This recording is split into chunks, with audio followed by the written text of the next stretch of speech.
Ya, Hmm. studi sih, Pak. Nah, ngomong-ngomong tuh Pak, kalau yang kan Bapak bikin artikel tentang anak-anak entrepreneur itu apa tuh Pak ya? Kayaknya sepertinya menarik tuh Pak. Jadi Bapak menanamkan entrepreneur dari sejak muda itu Pak.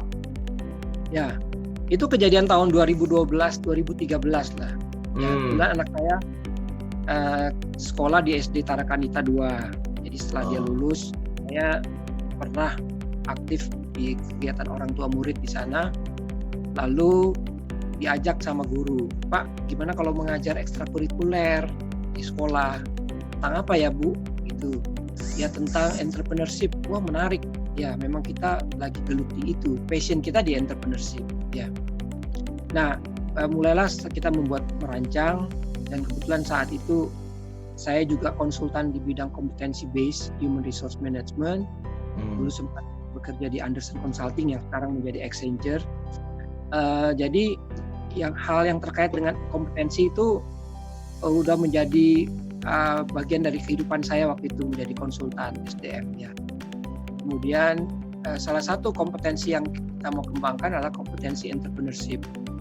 Nah, jadi kita bikinlah sebagai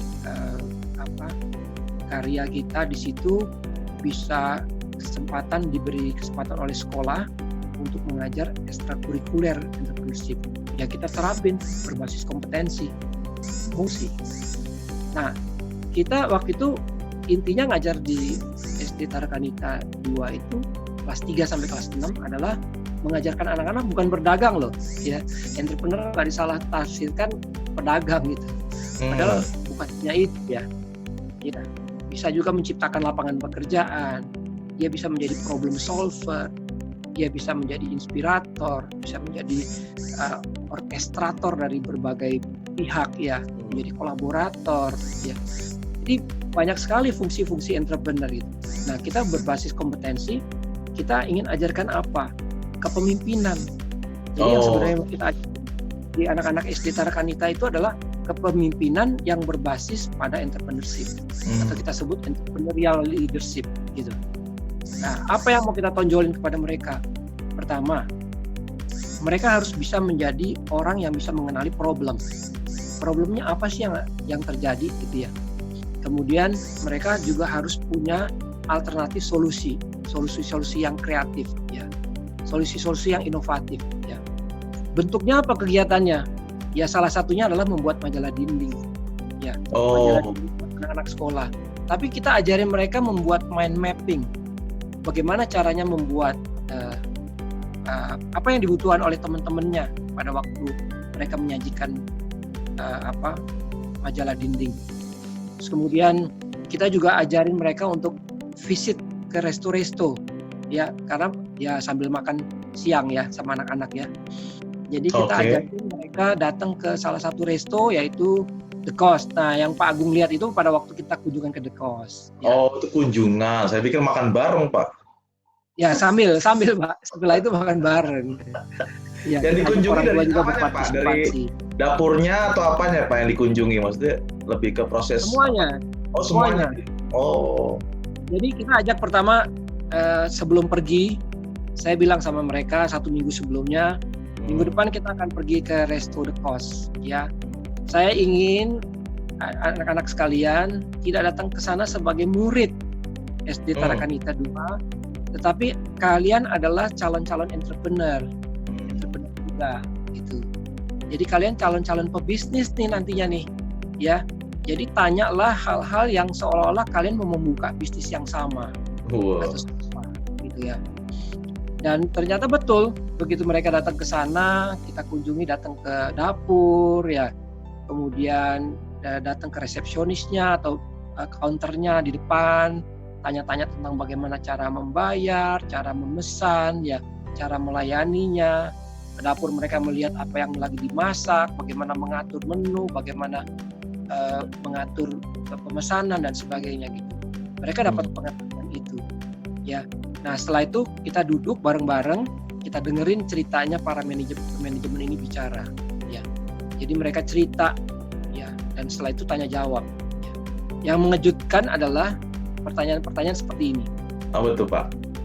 Ya, ada murid yang tanya gini, Pak, mengapa harga the cost bisa lebih murah daripada harga di restoran yang lain. Nah, Itu anak SD tuh, Pak. hebat banget kan, anak SD loh, kelas 3 sampai kelas 6 loh. Paling yang bayarin bapak ibunya, Pak. Kok bisa tahu? Pak? Iya, tanyanya kayak gitu.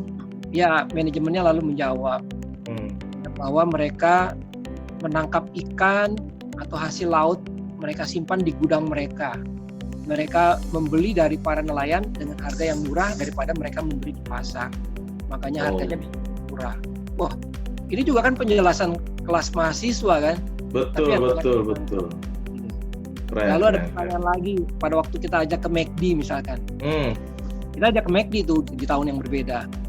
Terus kita bilang begitu, mereka tanya sama manajemennya, Pak, mau tanya dong, di McD itu kenapa ada McCafe ya?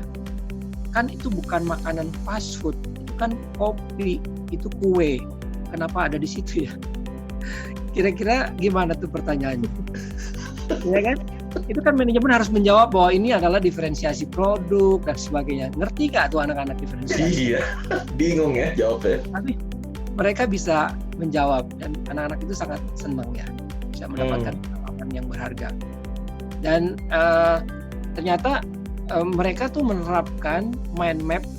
Kita juga menjelaskan tentang 5W1H, ya, why, what, who, whom, where, when, gitu, how, gitu. Terus kita bilang sama anak-anak, coba deh kamu terapkan itu di pelajaran di sekolah. Ya, jadi waktu mereka belajar mind map, mereka praktikin tuh di pelajaran bahasa Inggris, pelajaran sejarah, misalnya.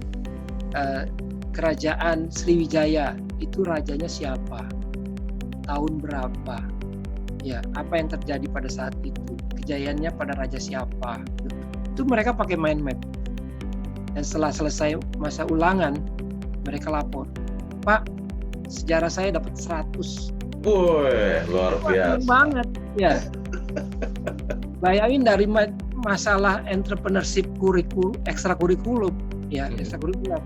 Itu bisa men-trigger mereka untuk belajar menggunakan tools-nya dan mereka praktekkan di pelajaran yang lain dan dapat nilai 100. Ada yang bilang, Pak, bahasa Inggris saya dapat nilai 100. Keren banget gitu ya. Anak-anak happy, orang tua happy, ya guru-guru juga happy.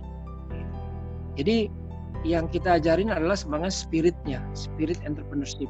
Yang pantang menyerah, yang problem solver, ya apalagi kayak sekarang nih. Sekarang ini kalau kita nurutin ya keadaan kita masing-masing udah pasti negatif ya, udah pasti negatif. Kita udah berpikir ada banyak hoax yang kita dengar, kita baca, ya berita yang simpang siur nggak jelas, mempertanyakan bagaimana pemerintah mengatasi COVID ini, ya terus bagaimana andai kata perusahaan kita tutup, ya karyawan kita harus dirumahkan, PHK, nggak dapat penghasilan lagi, kita nggak punya pelanggan lagi karena pelanggan kita tiba-tiba lenyap, ya udah pasti kita negatif. Ya, apa yang membuat kita tetap positif? Ya karena kita punya misi tadi. Kita punya misi bagaimana membantu bisnis startup dan entrepreneur Indonesia agar lebih berhasil. Ya, kalau kita sendiri nggak bisa survive, gimana dengan klien-klien kita? Gimana dengan teman-teman startup kita gitu ya? Kita harus semangat ya. Ya makanya kita baca, ya kita ikuti tren apa yang akan kejadian di masa depan. Ya. Kita belajar dari konsultan-konsultan besar ya yang menuliskan atau menyajikan video-video atau live webinar dan sebagainya. Kita ikutin ke arah mana nih perubahan terjadi nih nanti setelah ini. Apa yang akan terjadi setelah physical distancing terjadi nanti di dunia travel misalkan, di dunia properti, di dunia bisnis center ya. Bagaimana kejadian di bisnis kuliner ya, karena banyak klien kita berbisnis kuliner. Ya, banyak startup kita juga bergerak di bidang kuliner gitu. Terus melihat kejadian-kejadian ada bisnis kuliner yang biasanya melayani catering untuk kantoran, tiba-tiba marketnya hilang karena semua orang go home.